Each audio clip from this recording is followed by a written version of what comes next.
Hi YouTube, so this is attempt numero dos, and if it doesn't work, then I will simply stop, and I will not try again. But if you're seeing this, that means that I did make the video. Now, this one's going to be about Flowers by Miley Cyrus, because it came on at work the other day and reminded me that it sucks. But, so that's what this video is going to be about.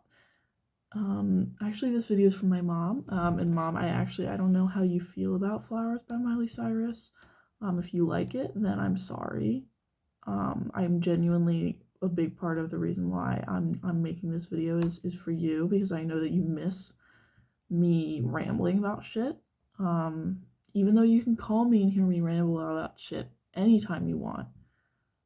Just let me know. Just hit me up, okay? I'll drop everything else and I'll come up with something on the fly, okay? But Flowers by Miley Cyrus. Ever since the first time I heard it, it's had bad vibes for me, and I was trying to pinpoint why that was, and the word that immediately came to my mind was bitterness. Because the thing is, there are plenty of songs about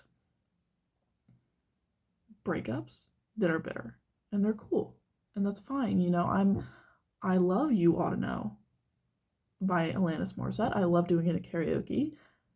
Not everyone else loves me doing it at karaoke, but that's for me to think about, and you to pray about. And there are a lot of songs about how it's okay to be single that aren't bitter, and they're fine. But for some reason, this kind of coalescence around these two topics combined with the bitterness it's just bad. It's just bad.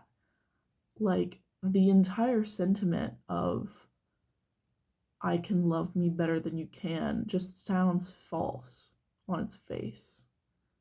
Like, it's fine to be single. It's not that it's bad to be single or that you can't be a whole person when you're single.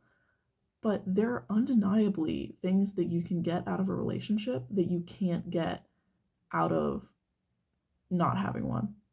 Like, the very line, I can hold my own hand. Like, can you though? Can you really?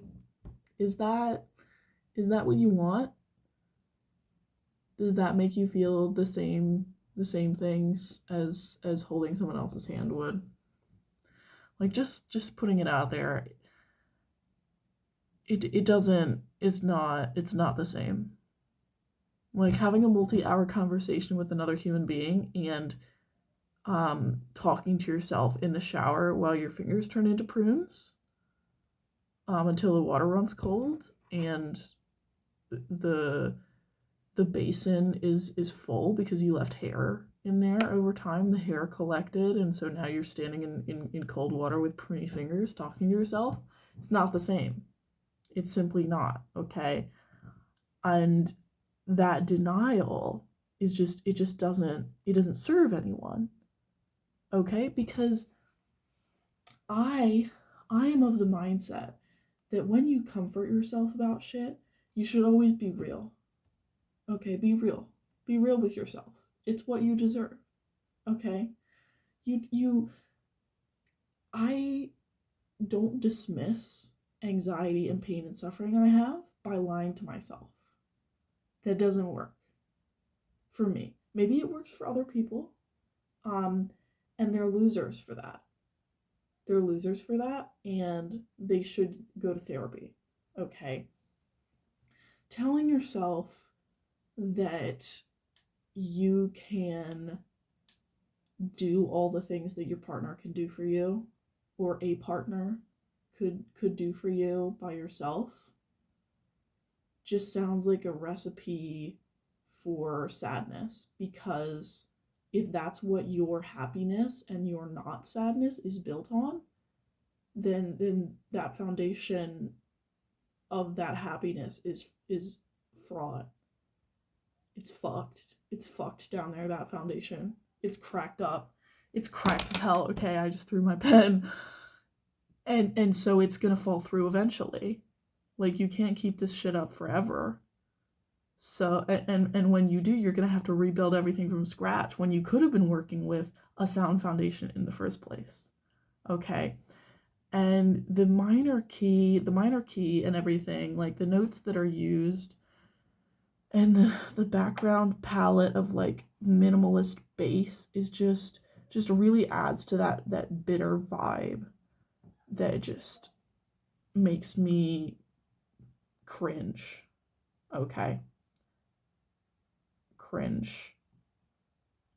It's like listening to one of my friends talk about a situation. This is not to anyone in specific, if you see this and you're my friend, but just the hypothetical friend or person in your life who, like, they'll be like talking about something that's like mentally stressing them out, or some situation that was shitty or something, and you slowly realize as they're talking that actually like they're the problem, but you have to like go along with it, because what are you gonna do? Say that? What are you, like, you're gonna be like, nah, dude, I think ugly bitch boss number 3 was in the right there. Like, that's not what's gonna happen. And it's not gonna lead anywhere well, if it did. But that's kind of what listening to this song feels like to me, is listening to someone who is painfully in denial and not being able to say anything about it. It's not that I need to convince Miley Cyrus of anything. I've never been a Miley Cyrus fan. Frankly, I've never even been a Miley Cyrus enjoyer.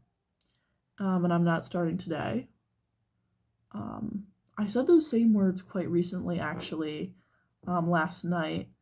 This is completely off topic, but if you even care about my life, then you could know that on Saturday, no, it was not Saturday, it was Sunday, my friend Amelia made me watch Eurovision, and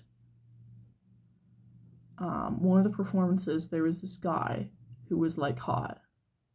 I was like, damn, maybe I should change my Tinder back to men and women instead of just women, and so I did. And I matched with this guy last night. He texted me at 11 p.m. saying, haha, it's 11 p.m.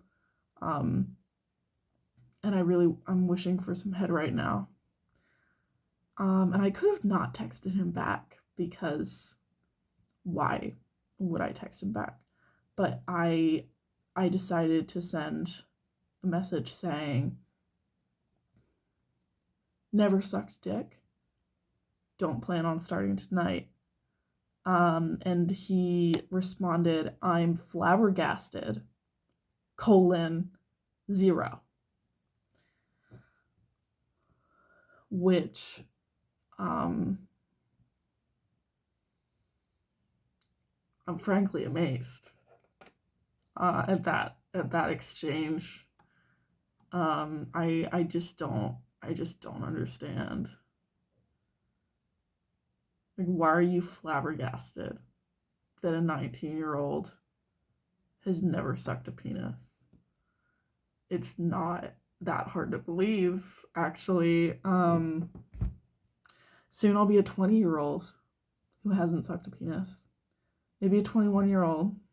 Maybe 60 at some point. I don't plan on doing it, is what I'm saying. Anyway, I don't even remember why I started talking about this. Right sentences that I've been saying recently. You know, there are many things that I don't plan on starting to do now. Like, I've gotten this far in my life without doing them. And one of those things is actually enjoying Miley Cyrus, to get back to the point. I'm 19. I'm 19. I see comments on the YouTubes and the Geniuses lyrics page saying like, oh, I grew up with Miley. She's like my girl. I really wish her all the sympathy in the world with her breakup from Liam Hemsworth or whatever the fuck. And I'm like, I don't give a shit. I never watched Hannah Montana. And let's be real, that's where it's all coming from, because her music has never really been that good. Her voice, I don't really like it. It's fine. Now, I think the only sympathy and appreciation I've ever had for Miley Cyrus has been when she's been like being a button pusher in terms of twerking with a foam finger with Robin Thicke. That was a moment where I was not conscious of that moment at the time that it happened, but now looking back, I can acknowledge that that was a thing that happened and likely took some amount of courage. Okay. Loath as some people would be to admit that. I'm not. Because I understand, right? I understand the courage that it takes to twerk with a foam finger. Okay, just think about it for more than a second. But everything else that she's done, particularly the things that everyone else seems to think are like artistically cool and good, are the things that I'm like, what the fuck? Why would I care? Like the kind of down to earth Malibu style shit she was doing ages ago, boring as hell. This, bitter fucking shit. I don't like it. I'm not into it. I don't even think she's hot. Just saying. If that's what you're in it for, I don't understand. I don't see it. I was watching the music video for Flowers before I put this on, and I just don't. Why is she swimming in that kind of bra? That's not a bra that you should swim in. Like, it's not giving sexy so much as it's giving, if you crossed your arms, water would spill out of the cup because it's not meant to go in the water. I'm just not seeing it. I'm not seeing the sex appeal of the water spilling out of the foam of your top. I don't see it. But maybe that's just me. Maybe that turns you on. Anyway, I don't like this song. I don't like it. And I think it's self-deceptive in a very cringe way. So, if you're my mom and you like this song, then I shot myself in the foot. Love you. Bye.